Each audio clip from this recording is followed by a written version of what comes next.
तो यार एक तो 29 फरवरी 4 साल में एक बार आता है और दूसरा पॉलिटिशियंस लोग।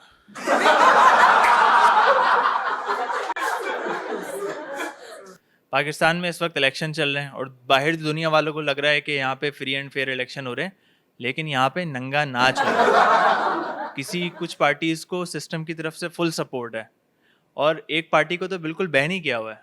एक पार्टी है जिसके चेयरमैन का नाम तक लेना मना है, इसलिए मैं इमरान खान का नाम नहीं लूंगा। हाँ यार, उस पार्टी को बिल्कुल बैन किया हुआ है कि कैंडिडेट्स उठा लिए, जो बाकी कैंडिडेट्स हैं वो डर के मारे अंडरग्राउंड हो गए, तो अब कोई बचा ही नहीं इलेक्शन के लिए।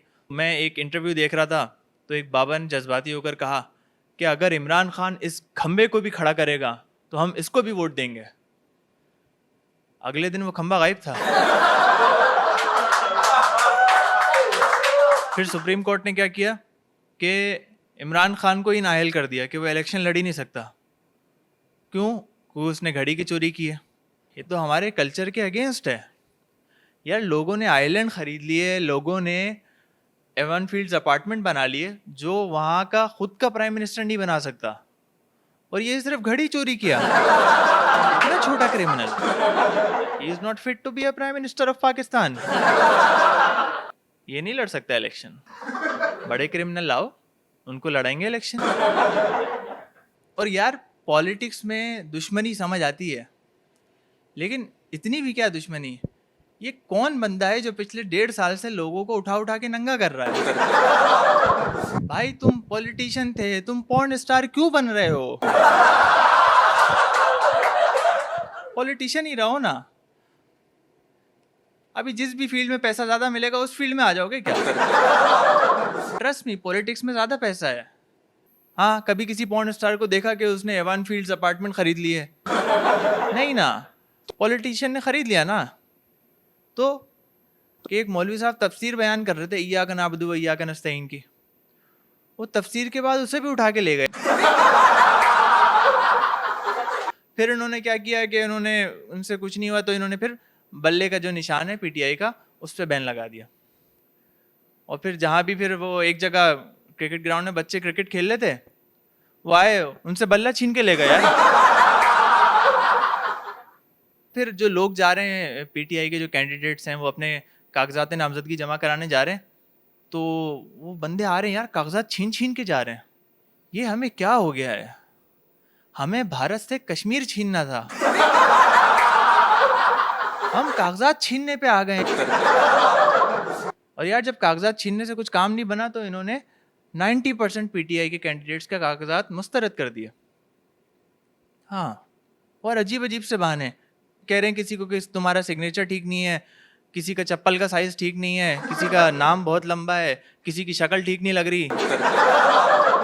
सिस्टम की तरफ से या जो करंट गवर्नमेंट है उसकी तरफ से इतना बैन लगा हुआ है। बाकी पार्टीज कर रही हैं जलसे, पीटीआई को जलसे की बिल्कुल इजाजत नहीं है। अब फिर पीटीआई वालों ने वर्चुअल जलसा रखा ऑनलाइन, कि ऑनलाइन हम करेंगे। तो जैसे ही उनका जलसा होने लगता, पूरा सोशल मीडिया बैन। फिर जब इंटरनेशनल प्रेशर आया कि आप क्या कर रहे हो, तो एक अजीब सा बहाना दिया भाई इन लोगों ने। कहते हैं शार्क तारे काट के चली गई।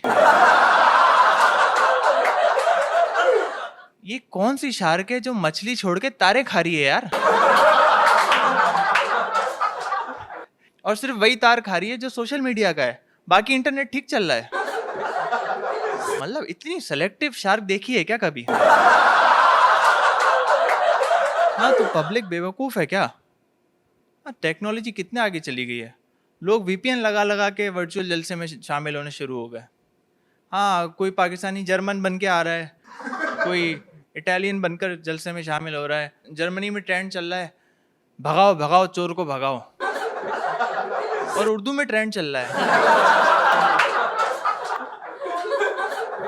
और स्वीडिश लोग स्वीडन में बैठकर सर्च कर रहे हैं कि how to get a Swedish visa.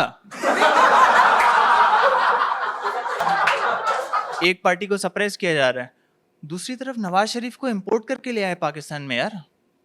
हाँ, और नवाज शरीफ के नाम पर वोट मांगा जा रहा है। उसके नाम पर उसके महल्ले वाला उसको 5 मिनट के लिए झाड़ू उधार पर ना दे के ले जाएगा।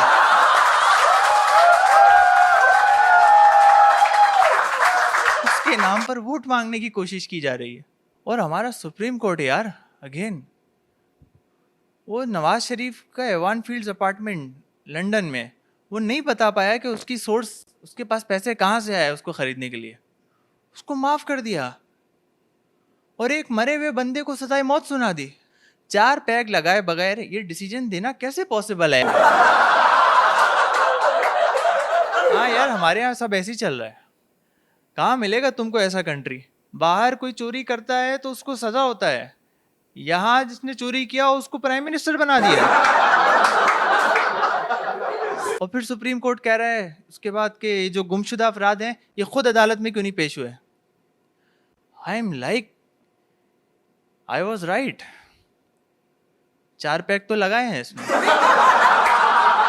अगर उनको पता होता कि वो कहाँ हैं और अगर वो वहां से आ सकते होते तो वो अपने घर नहीं चले जाते। That is why our justice system is ranked 134 out of 139 countries. नीचे से फर्स्ट पे है। एक जर्नलिस्ट का मर्डर हो गया यार, तो उनकी वाइफ आई कोर्ट में जस्टिस के लिए, तो जज ने कहा कि ये तो आपकी गलती है, आपने अपने शौहर को बाहर क्यों भेजा?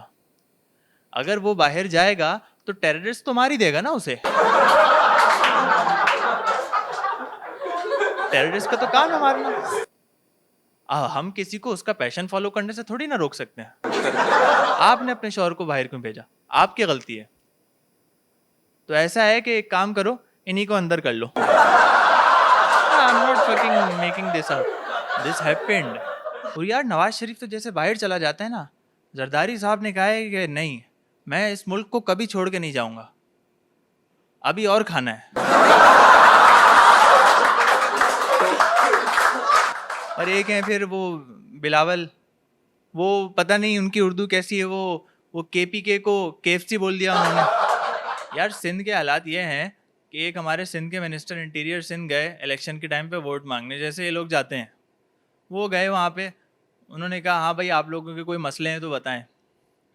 तो वहाँ उन लोगों ने कहा कि सर हमारे 2 मसले हैं। उन्होंने कहा बताओ। क्या सर? उन्होंने कहा सर पहला मसला ये है कि हमारे हॉस्पिटल में इक्विपमेंट्स नहीं है। उन्होंने कहा 1 मिनट, फ़ोन निकाला, हेलो हाँ इनके हॉस्पिटल में इक्विपमेंट्स पहुँचाओ भाई। और दूसरा मसला, सर यहाँ पे टेलीफोन के सिग्नल नहीं आते।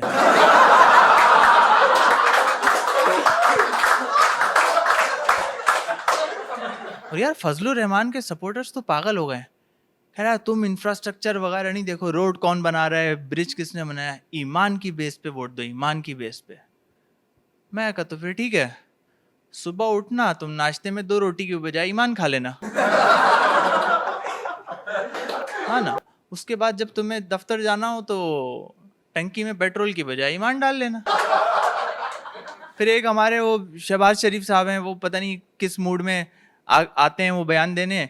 एक दफ़ा उन्होंने कह दिया कि मैं अभी चर्च में ईद की नमाज पढ़कर आ रहा हूँ। और यार जब इस तरह के पॉलिटिशियंस होते हैं तो फौज कहती है कि यार ये तो चूतिया है। फौज ने यही सोचकर 1959 में फर्स्ट मार्शल लॉ लगाया, सिविलियन गवर्नमेंट गिराई कि ये तो चूतिया है, और एक फौजी आकर खुद प्रेसिडेंट बन गया। उसके 10 साल बाद एक और फौजी आया, उसने पहले फौजी को हटा दिया, उसने कहा ये चूतिया है, और खुद प्रेसिडेंट बन गया। हाँ, उसके 3 साल बाद बंगाली कौम ने कहा कि ये तो सारे ही चूतियां हैं, और मुगले की साइड में हो गए। And they were right. उसके 8 साल बाद एक और मार्शल लॉ लग गया, दैट फकिंग ओमेगा 3। ओमेगा 3 से दिमाग तेज होता है यार।